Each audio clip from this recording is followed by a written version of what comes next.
Olá, ele nasceu em Delfim Moreira, mas chegou em Extrema em 2019. Veio para a cidade quando ainda desempenhava trabalho religioso, depois de passar por uma instituição de ensino e formação religiosa ligada à Igreja Católica. Mas quis o destino que ele se apaixonasse por uma extremense com quem acabou se casando. Aos 29 anos, ele é professor e dá aulas de filosofia na Escola Estadual Alfredo Livotti e em uma unidade da rede particular. O ofício de ensinar, para ele, é a base profissional de toda a sociedade. Em suas palavras, quando veio para a Extrema, foi seduzido. Aos poucos, foi se aprofundando na história da cidade e assim desenvolveu uma pesquisa que o levou a descobrir fatos importantes e curiosos sobre a história dessa cidade que completa agora em setembro 122 anos de emancipação política e administrativa. É sobre isso que ele veio conversar com a gente. No programa de hoje, a gente recebe o professor Douglas Roberto Fortes. Então fique ligado, eu sou Léo Demeter e este é mais um Câmara Entrevista. Douglas, seja bem-vindo, tudo bem contigo? Tudo bem, obrigado, Léo. É isso aí, vamos começar o nosso bate-papo aqui falando sobre essa sua experiência como professor. Trajetória que você iniciou durante a pandemia lá em Delfim Moreira e no momento que tudo era online. Conta pra gente como é que foi esse período para você? Bom, eu comecei como professor dentro da pandemia. Eu comecei a lecionar, a trabalhar numa escola particular no momento ali em que surgiu o Covid-19. Então eu tive que aprender a ser professor já com o ensino remoto, já fazendo aulas à distância. E aí esse contato com os alunos, a experiência de sala de aula foi totalmente online. Foi bom, como eu disse também para muitos colegas, eu comecei a ser um professor já, mas professor do século XXI, professor já ligado à tecnologia. Não é fácil, é um desafio.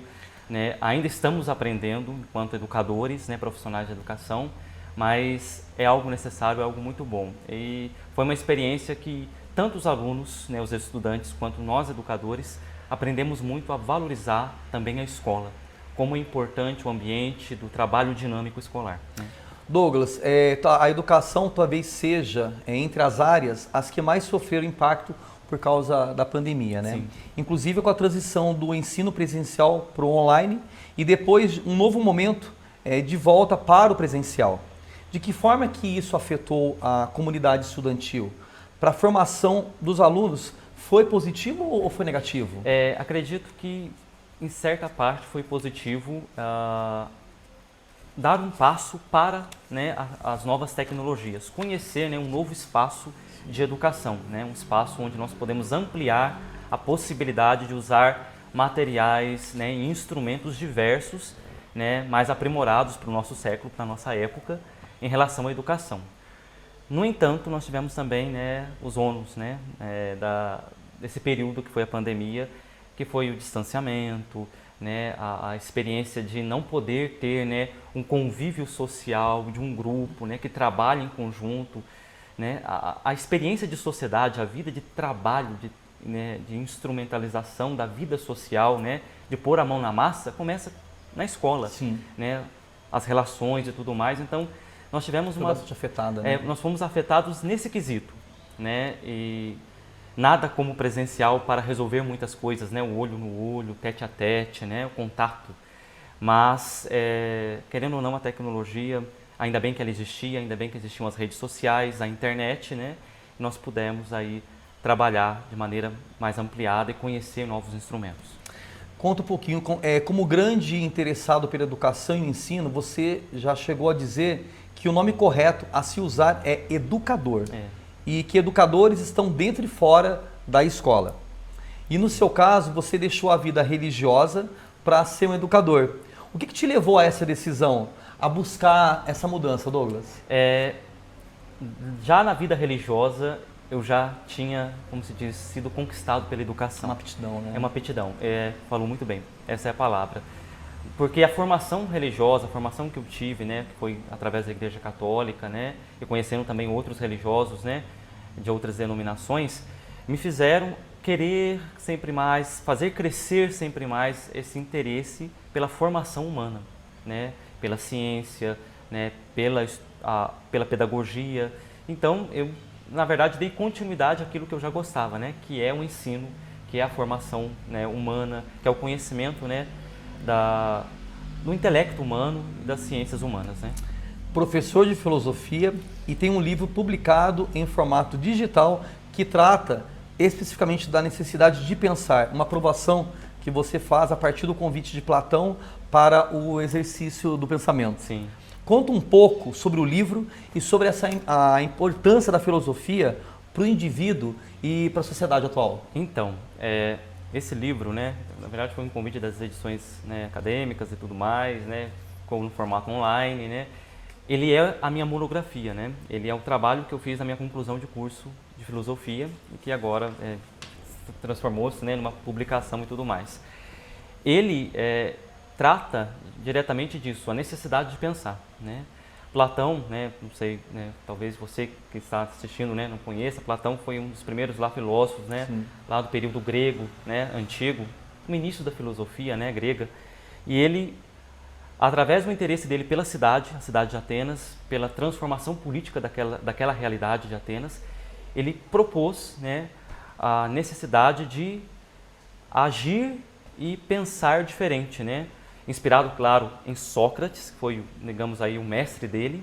Ele propôs a necessidade de arrancar, né, da cabeça, né, como a força, né, o pensamento, exercitar com muita dificuldade, aí tem uma palavra grega, né, uma palavra filosófica que é a maêutica, né, que é o parto das ideias.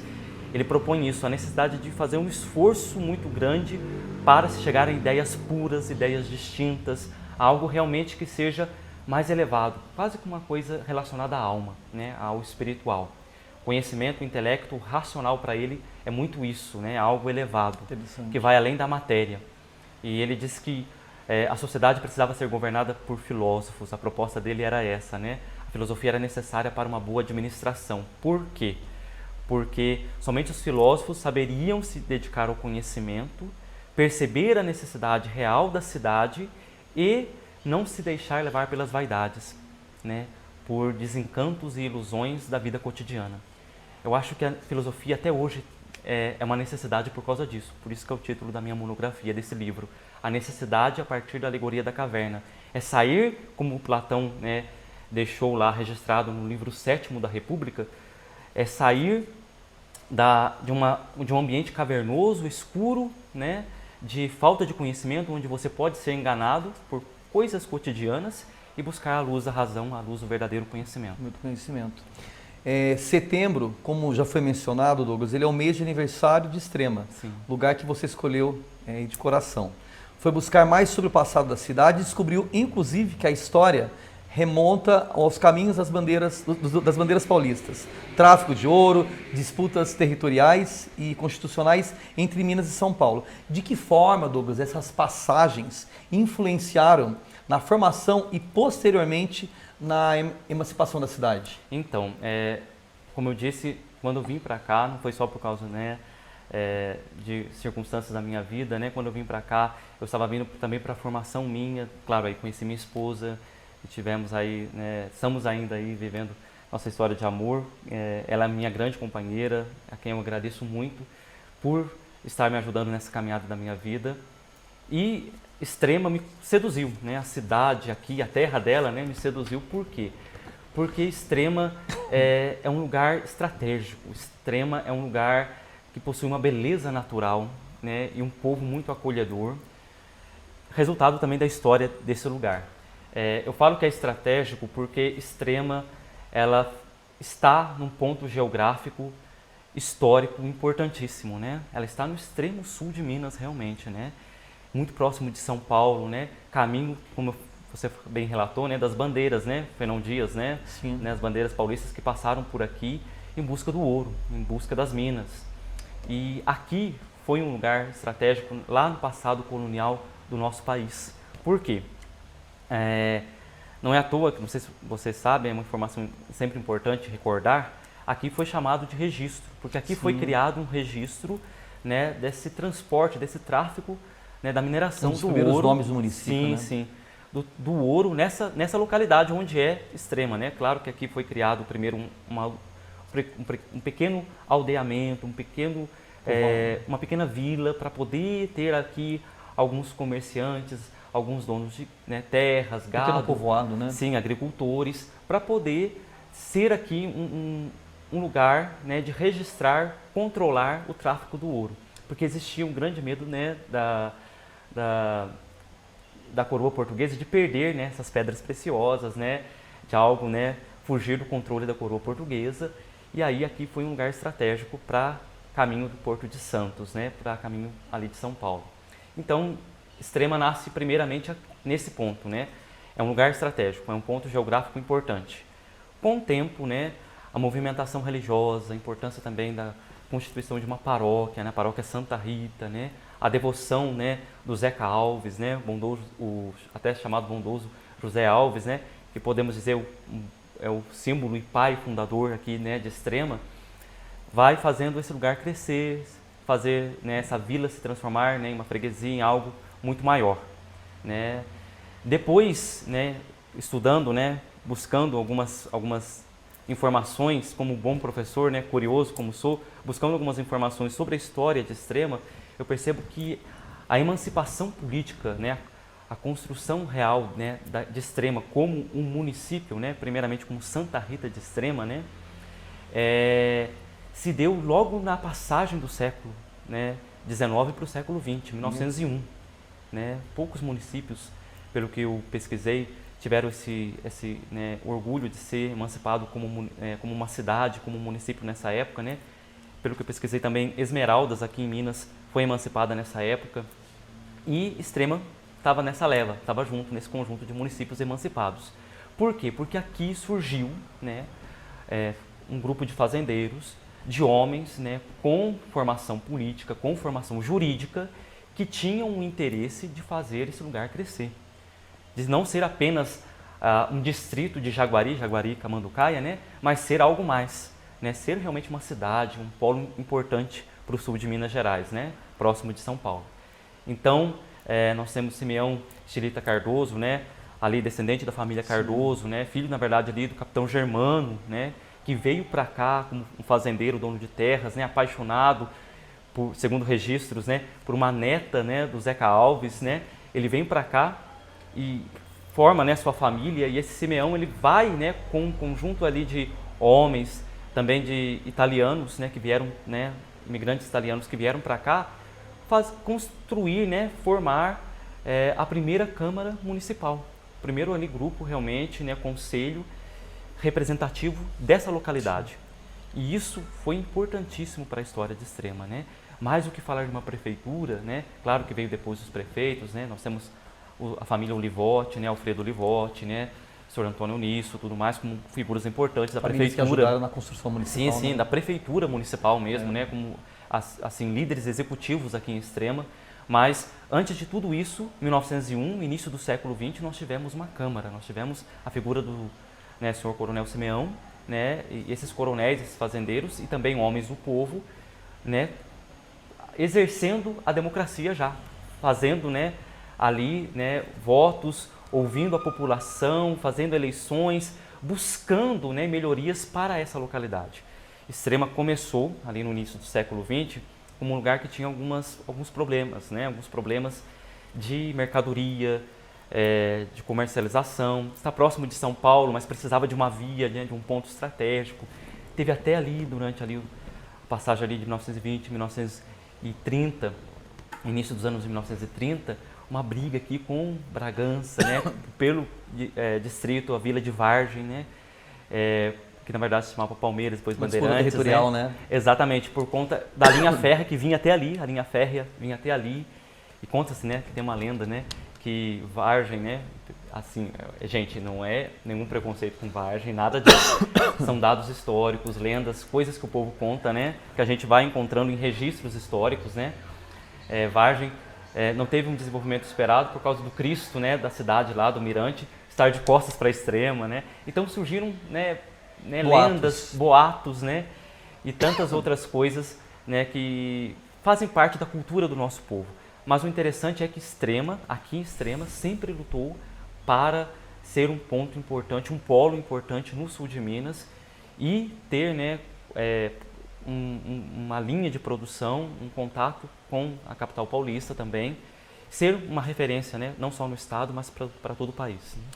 O Douglas, outro destaque da sua pesquisa é sobre a imigração italiana e japonesa. Não apenas em São Paulo, mas também em Minas Gerais. Sim. Conta um pouquinho a respeito disso. Qual que é a influência dos imigrantes para a Extrema? Primeiramente, a Itália, né, ela é um país importante para o nosso país, para o Brasil, né? Os imigrantes italianos, eles são a força de trabalho, são um orgulho para o nosso país, não só para São Paulo, mas também aqui para a nossa Extrema, para Minas Gerais. Por quê? Quando houve a abolição da escravatura, um momento importantíssimo na nossa história, necessário, né, da nossa história, precisava-se de alguém que assumisse as lavouras, né, trabalhasse nas lavouras, nas fazendas, mantendo a produção agrícola, né, no nosso país. Então, foi feito esse convite, né, trazendo imigrantes italianos para trabalhar nessas lavouras, né. Diante, né, da necessidade aqui em Extrema de ter, né, trabalhadores nas lavouras, que tinha-se, né, essa preocupação com a produção agrícola aqui, logo Simeão, né, Stileta, né, eles perceberam que era necessário ir até o Porto de Santos e trazer imigrantes italianos aqui. E aí nós temos, né, as famílias, né, Olivotti, Bertolotti, né, a Froze, todas essas famílias que são, né, imigrantes italianos que vieram para cá no início ali na passagem do século XIX para o início do século XX, para trabalhar aqui. Só que os italianos não só trabalharam nas lavouras, eles fizeram algo muito mais importante, né? Eles investiram, né, na comercialização, na construção, né, de pontos de venda, de lojas. Foram grandes foram contribuintes, empreendedores, né? foram empreendedores. Eles sonharam já com empreendimento, né? Eles tiveram sempre essa gama, essa dedicação para o trabalho, né? O laboro, né? A lavoura, né?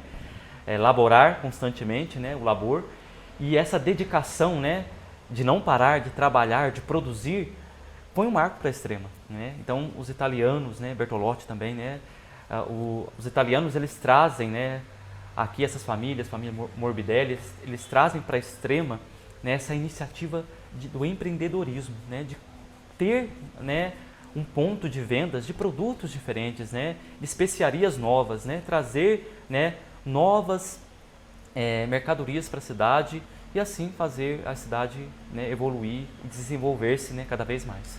Douglas, a gente está chegando próximo ao nosso final aqui do bate-papo e antes da gente encerrar, considerando que conhecer bastante da cidade a partir das pesquisas feitas, hoje você trabalha em uma das escolas mais tradicionais aqui do município e convive diretamente com jovens. Na sua avaliação, quais são os novos caminhos que podem levar a Extrema a se tornar um lugar ainda melhor para as novas gerações que estão surgindo? Sim, primeiramente, o investimento já na educação, sempre necessário. É um ponto importante. É um ponto importante sempre, né?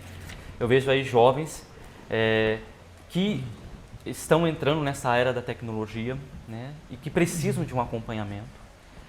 Eu falava do empreendedorismo, né? Nós tivemos também, eu quase estava esquecendo de citar, né, os japoneses, a imigração japonesa, né? O Japão trouxe, né, imigrantes para cá, né, num acordo com o Brasil. Família do Dr. Miyoshi, né, vieram para cá e depois vieram outros imigrantes, sempre pensando, né, em trazer empreendedorismo, né, força de trabalho e conhecimento, né, conhecimento não só intelectual, mas conhecimento prático, experiência, né. Isso é um marco para a Extrema.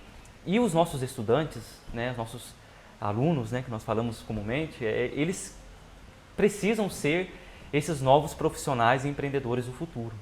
Nós temos aqui em Extrema, né, um ramo logístico, um ramo empresarial, industrial muito forte, importante.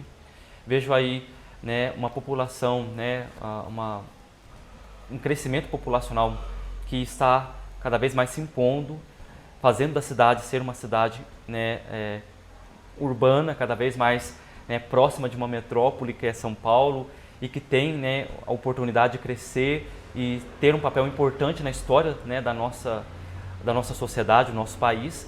Então, fazer o estudante se interessar, né, por algo que vai além daquilo que ele vê, né, no cotidiano, na internet, e questionar, refletir, será que pode fazer isso diferente? Será que eu posso repensar essa tecnologia, repensar determinadas estruturas da sociedade? Isso é necessário. Sim. É a tarefa difícil nossa como educadores, né? Porque a gente tem, às vezes, pouco tempo em sala de aula, nessa estrutura que nós temos, muitas vezes, ainda, né, bancária, tecnicista, muito estruturada, né, da educação, muito ainda fragmentada, mas estamos lutando para melhorá-la, né? É um desafio nosso para podermos fazer o jovem despertar para esse papel, né, como protagonista na sociedade. Temos aí famílias nordestinas, né, que estão vindo para o nosso sul de Minas, são trabalhadores, trabalhadoras muito importantes agora, né? Eu acho que é a vinda, né, de pessoas de fora mais importantes que está acontecendo aqui em Extrema, é essa presença dos nordestinos aqui, de famílias que estão vindo também de outras regiões. E essas famílias, esses alunos, esses jovens, eles precisam fazer despertar, né, esse interesse por fazer uma sociedade diferente.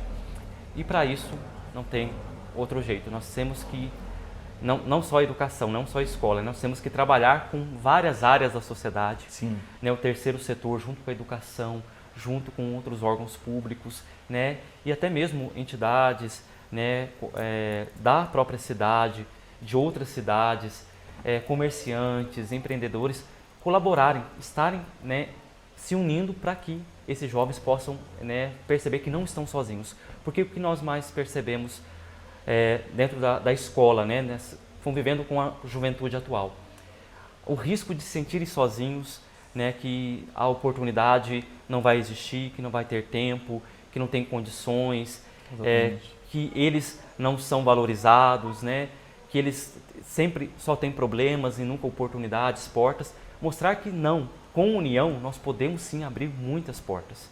E nós estamos aqui, eu acho, para isso, né, para fazer de Extrema, para fazer desses jovens extremenses, de famílias extremenses, né, novos, né, protagonistas, como eu disse no início, da nossa sociedade, do nosso futuro. Isso que é necessário.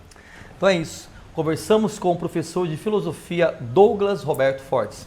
Douglas, muito obrigado pela sua presença aqui no Câmara Entrevista com a gente aqui. Obrigado pela acolhida e estamos juntos, né, para o que precisar, para o bem, né, da nossa Extrema, que nós amamos tanto, né? Obrigado. Obrigado também você que acompanhou mais um programa aqui com a gente. Até a próxima. Tchau.